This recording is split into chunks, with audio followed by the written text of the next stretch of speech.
Assalamualaikum warahmatullahi wabarakatuh. Baiklah, kembali ketemu lagi dengan saya, yaitu Margalisa BSC MSI. Nah, pada pertemuan kali ini kita akan membahas mengenai teknik isolasi DNA genom. Nah, pada topik kali ini pembahasannya akan mengenai apa itu deskripsi umum tentang DNA. Kalau saudara-saudara ingin lebih tahu detail lagi terkait DNA, saya sudah pernah membuat materinya ya terkait DNA sebagai bahan genetik pada makhluk hidup. Yang kedua, saya akan menjelaskan mengenai tahapan apa saja yang akan kita lakukan dalam tahap isolasi DNA genom. Untuk tahapan ketiga dan keempat, ini akan saya lakukan pembahasan khususnya ya untuk next video. Nah, deskripsi secara umum mengenai DNA. Apakah itu DNA? Secara umumnya, seperti yang kita ketahui bahwa DNA ini merupakan penyandi informasi penting dan mendasar yang ada terdapat dalam suatu makhluk hidup. Nah, DNA inilah yang nantinya akan memberikan informasi yang menginstruksi kerja-kerja dan fungsi dari suatu sel. Dan dia diturunkan dari induk ke anakan secara turun-temurun. Selain itu, DNA ini juga merupakan polimer dari beberapa nukleotida. Nah, sekedar untuk mengingatkan ya, bahwa nukleotida itu terdiri dari 3 komponen. Yang pertama adalah basa nitrogen, ATGC, ya, guanin, timin, sitosin, adenin. Nah, yang keduanya adalah gula, yaitu gula ribosa, gula yang terdiri dari atom karbon 5 atom karbon. Dan yang terakhir adalah gugus fosfat.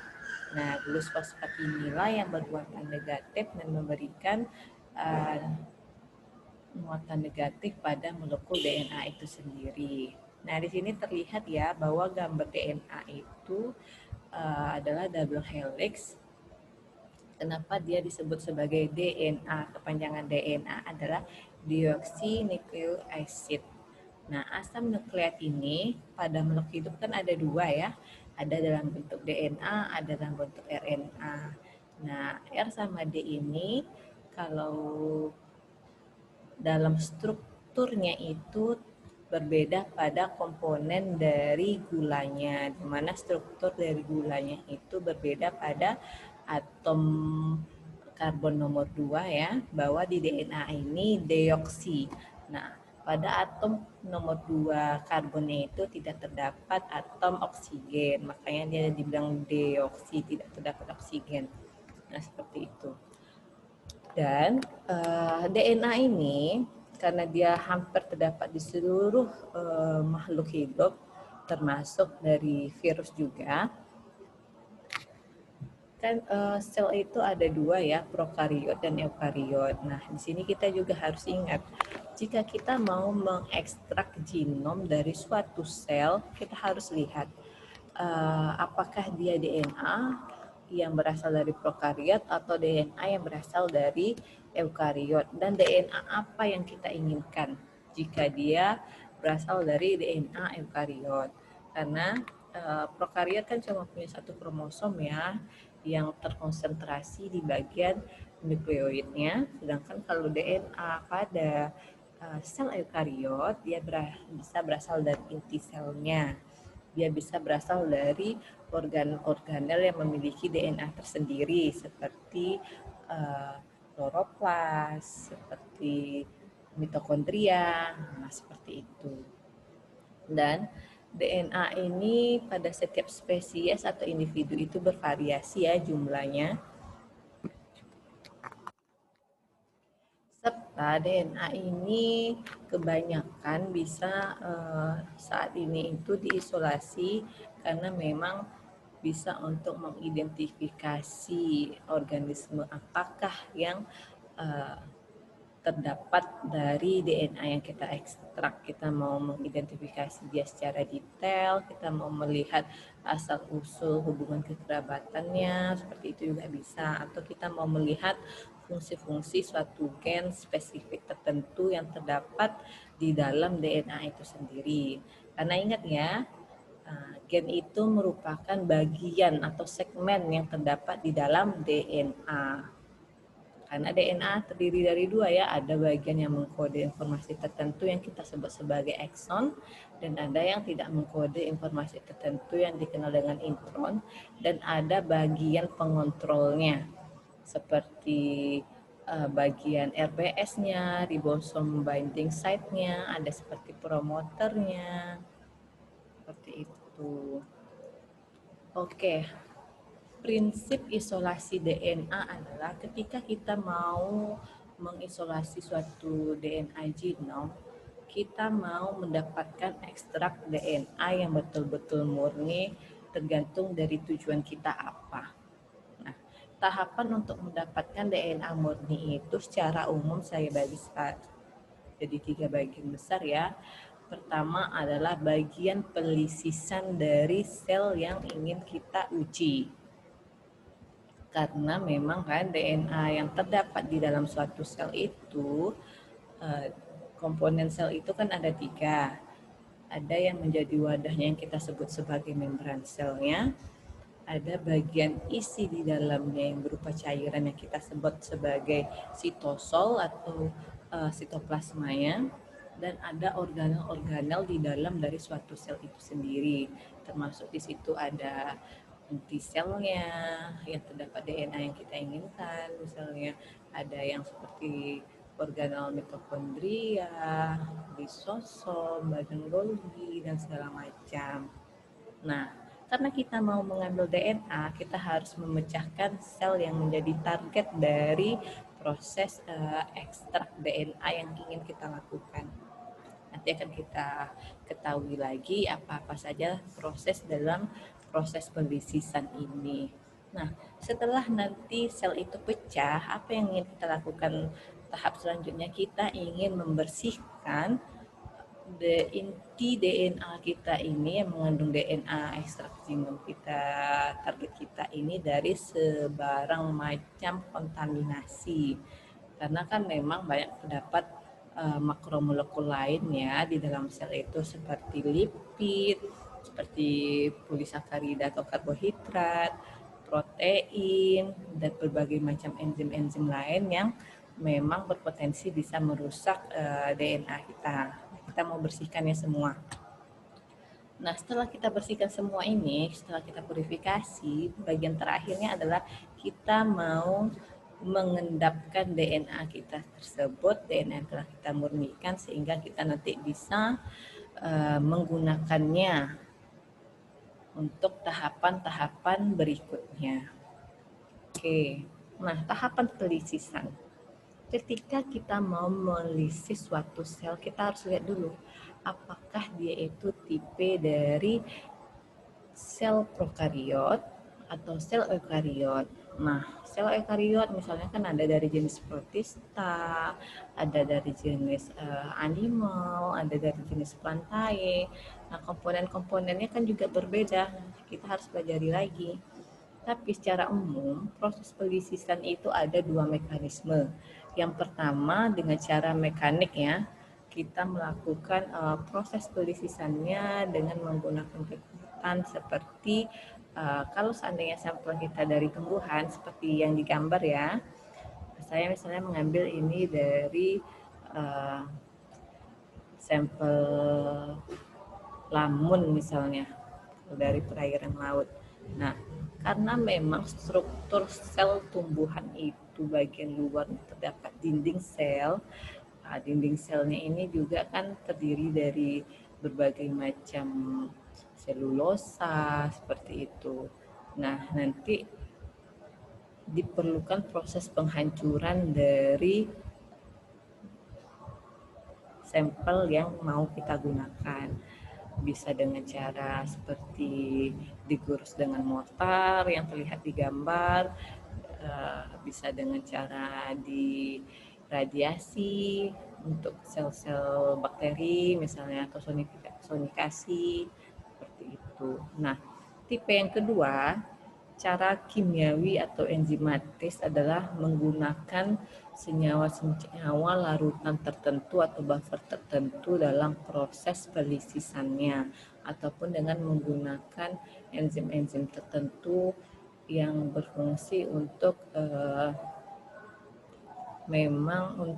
mendapatkan ekstrak DNA yang menjadi target kita. Nah, di sini misalnya karena memang ketika sudah kita pecahkan, sel itu kan akan keluar seluruh macam komponen atau makromolekul yang terdapat di sel itu sendiri. Misalnya kita mau menghilangkan protein-proteinnya, nah itu bisa menggunakan proteinase K.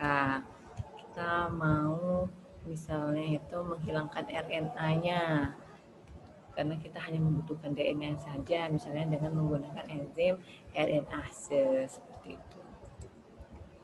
Nah, penambahan buffer lain seperti contohnya itu deterjen. Deterjen yang biasanya banyak digunakan dalam melisis lipid, karena memang ya makromolekul kan seperti asam nukleat itu ada DNA atau RNA, ada protein, ada lipid, ada karbohidrat, dan berbagai macam senyawa fenol lain. Ketika sudah kita pecahkan, dia kan mulai bercampur ini. Nah, kita mau memisahkan lipid, misalnya lipid dari suatu sel itu. Biasanya yang kita gunakan itu adalah dari jenis sodium deodesil sulfat, karena dia melisiskan membran sel dengan aktivitas karena memang lipid itu ada bagian yang hidrofobik yang takut dengan air dan hidrofilik yang menyukai air ya. Jadi ketika memang bagian dari lipid ini bertemu dengan SDS, mereka akan membentuk ikatan dan mengganggu struktur dari pembentukan membran bilayernya, yang awalnya mereka itu menyimpan bagian yang hidrofobik, akhirnya bagian hidrofiliknya mulai membentuk ikatan dengan deterjen. Nah, membran selnya ini kan mulai terganggu, akhirnya akan mengeluarkan isi-isi yang ada di dalam sel itu sendiri. Selain SDS, biasanya ada penggunaan buffer lain seperti CTAB. CTAB ini juga tergantung dari macam-macam reagen yang dijual di pasaran ya. Ada yang CTAB ini telah bercampur dengan NaCl atau beta merkaptoetanol dan juga EDTA. Intinya di sini kalau CTAB ini cetil amonium bromide ini selain tadi penggunaan SDS yang akan melisiskan ininya bagian dari lipidnya, penambahan penggunaan CTAB ini pada tanaman khususnya itu lebih banyak menguntungkan untuk menghilangkan polisakarida ya, yang terdiri bagian dari karbohidrat. Dia untuk menghilangkan polisakarida. Kalau seandainya dengan beta merkaptoetanol ini dia ingin menghilangkan senyawa-senyawa fenolik, dan EDTA sebagai chelating agentnya itu biasanya untuk mengaktifasi DNase yang terdapat di cairan sitoplasmanya itu sendiri. Karena kalau seandainya DNase ini terlalu aktif, dia bisa merusak DNA yang akan menjadi target dari proses ekstraksi kita. Nah, tahapan-tahapan purifikasi lainnya selain dari proses penghilangan pemisahan DNA tadi dengan SDS, dengan CTAB, dan berbagai komponen seperti beta merkaptoetanol, NaCl, dan EDTA. Ada tahapan di mana proses purifikasi dengan kita menambahkan klorofom isoamil alkohol. Nah, klorofom isoamil alkohol yang ditambahkan ini nantinya itu akan mengendapkan protein, dan berbagai macam komponen fenolik dan polisakarida. Nah, di sini sampel yang sudah kita gerus tadi kan sudah kita masukkan ke dalam tube yang kita sebut sebagai mikrotube ini gambar dari mikrotube ya. Nah, hasil dari proses penggerusannya itu akan ditambahkan dari ini buffer CIA yang kita kenal sebagai kloroform isomil alkohol. Setelah penambahan dari CIA ini, maka sampel akan dimasukkan ke dalam centrifuge atau alat sentrifugasi. Sehingga nantinya itu sentrifuge ini akan memisahkan berbagai macam makromolekul itu berdasarkan gaya gravitasi ya, dengan misalnya kecepatan selama 15 menit pada 12.000 rpm rotary per menit. Hasilnya setelah disentrifugasi ini seperti gambaran ini. Nah, gambaran ini akan menampilkan berbagai macam fasa yang berbeda. Nah, daerah sini daerah debris, daerah sini yang seperti pembatasan ini daerah resinnya, dan yang bagian bawah ini adalah sisa dari buffer yang kita gunakan tadi, yaitu kloroform. Sehingga setelah penambahan CIA dan juga proses sentrifugasi, yang kita ingin pindahkan ke tabung tube yang baru adalah daerah supernatannya. Daerah supernatan inilah yang mengandung DNA kita. Karena setelah selnya pecah ditambahkan dengan CIA ini akan mengendapkan protein, fenol, dan polisakarida di bagian bawah, dan bagian yang terdapat DNA ini akan mulai mengapung di cairan sebelah atas karena memang massa jenisnya lebih kecil. Nah, daerah supernatan ini kita pindahkan ke tabung yang baru secara perlahan menggunakan mikropipet ya. Oke, selanjutnya apalagi? Nah, yang kita lakukan adalah kita ingin melakukan pengendapan DNA yang terdapat di supernatan tadi. Bagaimana caranya? Yaitu dengan menambahkan buffer isopropanol atau etanol dingin. Nah, penambahan isopropanol atau etanol dingin ini volumenya disamakan dengan sejumlah volume dari supernatan yang telah kita pindahkan tadi. Setelah ditambahkan, nah kembali dilakukan proses sentrifugasi lagi, misalnya selama 15 menit dengan kecepatan 6.000 rotary per menit. Hasilnya itu seperti gambar yang terakhir ini, bahwa di sini yang putih, cairan yang putih itu merupakan cairan dari isopropanol atau etanol yang kita tambahkan, sedangkan yang putih-putih ini kelihatan putih yang di daerah sini kan, yang menempel di bagian bawah dari mikrotube itu merupakan daerah pelet ya, daerah pelet. Daerah pelet inilah yang menjadi target kita. Daerah pelet inilah yang menggambarkan DNA yang telah berhasil kita endapkan atau berhasil kita presipitasi. Jadi target kita adalah pelet, sehingga cairan ini kita buang saja. Nah, etanol yang telah dibuang tadi itu diangin-anginkan, ditungkupin aja di atas tisu seperti ini ya, ditungkupin aja seperti di atas tisu. Nih kelihatan nih yang di sini ini merupakan pelet target kita. Nah, karena warnanya masih agak creamy, kita lakukan 2 kali proses pencucian.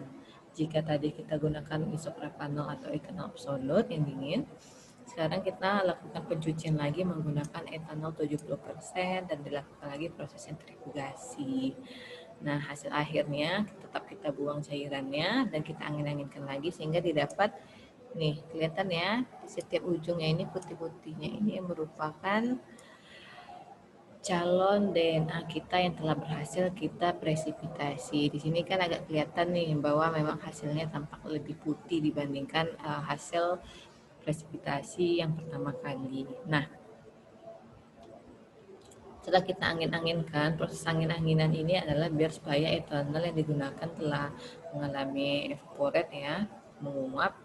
Kita pastikan dia betul-betul sudah kering, tidak terdapat alkoholnya lagi.